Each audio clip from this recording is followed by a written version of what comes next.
Who's your favorite son? My favorite son? That's a nasty question. All my 3 sons are favorite, but I think you're my favorite youngest son.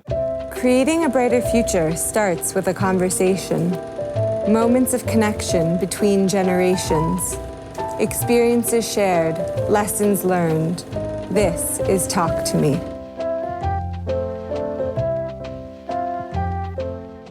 As an aspiring entrepreneur, Right? Chances are you go through cycles of business. Yeah. And more likely than not, your business idea will be a failure. Not a failure, learning. Okay, learning. What's your advice on how to overcome that failure and continue on with the next impactful idea? Anything you want to do that is unique and new is probably not that easy, because otherwise someone else would have done it already. So there are always some things along the way that might give you a challenge. So I don't think they're failures. And when I interview people and they say how wonderful they are and they've done nothing wrong in their lives, don't hire them because they haven't learned anything. Edison was saying I had 1,000 learnings or whatever before he invented the light bulb or whatever that expression was. So anything we do in life has to be learned. The first time we grew up as little kids and had to put our hands on a hot stove was not a pleasant feeling, but we never put a hand on a hot stove again. You put my hand on the hot stove. I put your hand on the stove. Making me learn earlier than Thank later. you very much.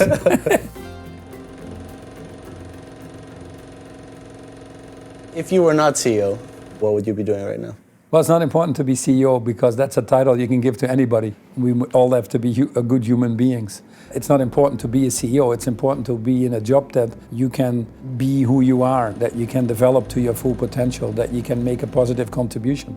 I've always been happy in most of the jobs, if not all of the jobs I did. Never aspired to be a CEO.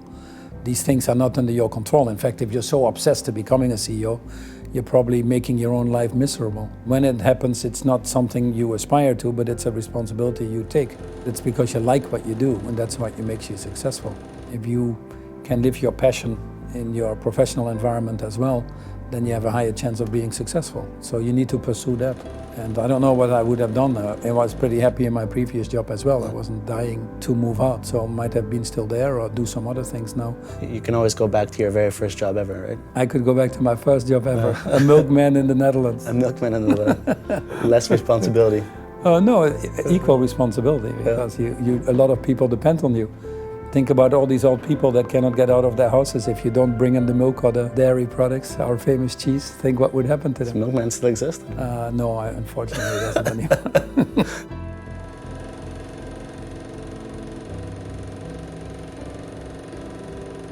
Before you started as a CEO, you'd always done initiatives that were social good, but nothing really to the extent and to the reach that you've had now. What was the catalyst that made you realize business can be a force for good? I always felt that the role of business should be to make a positive contribution to society.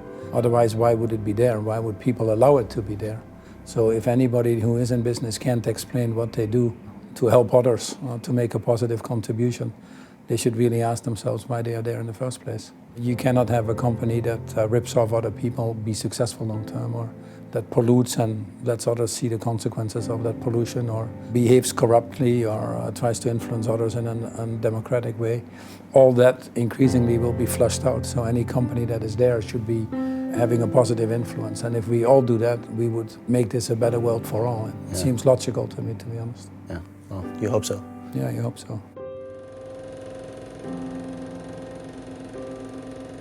There's a lot of companies out there that, they have histories that they might want to avoid.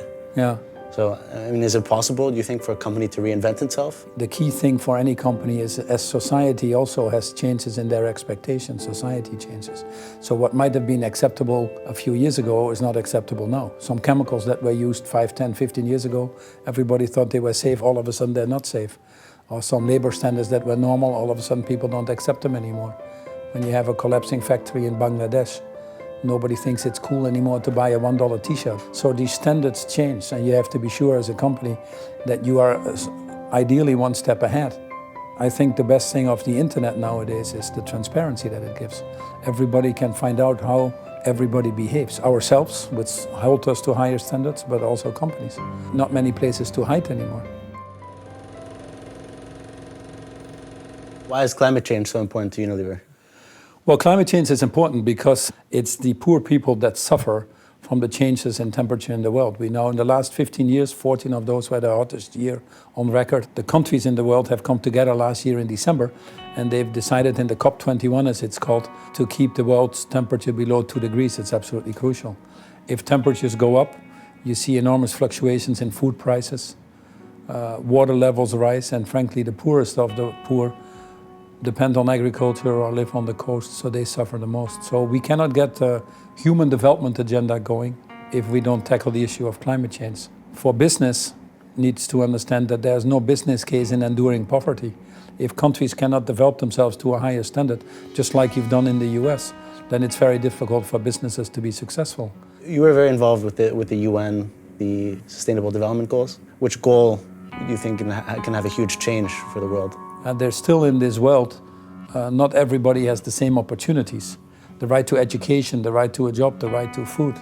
And one of the biggest possibilities that we have globally is to give equal rights to men and women. If we would just invest, not more, but the same in women and girls as we invest in men, the global economy could be bigger by about 28 trillion in the next 15, 20 years alone. So here we sit looking for growth in the economies and making it work. This is one of the biggest ideas. As a company also, we are gender balanced, as we call it, in our own company, but in our whole value chain, when we deal with our suppliers, when we deal with the farmers, we insist on being sure that we have at least half of the people that we touch be women. And actually the investments are very good, as Mohamed Yunus has taught us with the Grameen Bank. If you invest in women, then you often get a higher return. Women take the money home, invest in children and nutrition. Men also take the money home, but a little bit less. They first go to the corner bar and celebrate. Now I'm going to ask you a series of questions. You have to answer as fast as you can, okay? Okay. All right? So, what is your favorite color? Orange from the Netherlands. What's your favorite instrument? Well, you were playing the trombone when you were young. Ah, you can't say that. And I remember you hitting the guy in front of you when you put this thing out and he fell over. But I would say saxophone or cello. Saxophone or cello. And your mother plays the cello, so I have to say the cello. She's going to watch this later. She's so you have going to to say watch the this. Cello. Cello. What is your favorite quote? Oh, I like Viktor Frankl in his book Man's Search for Meaning, where he said when they built the Statue of Liberty on the east coast of the United States, they forgot to build the Statue of Responsibility on the west coast. What is your favorite number? My favorite number is 13. That's the number Oma's house. It's one thing that's more important to me. It reminds me that one of the things my father always said, never forget where you came from, which in Dutch is the expression, never forget your house number, which for our case is 13. So anytime I think about that, I know where I came from and respect everybody and be grateful where we ended up.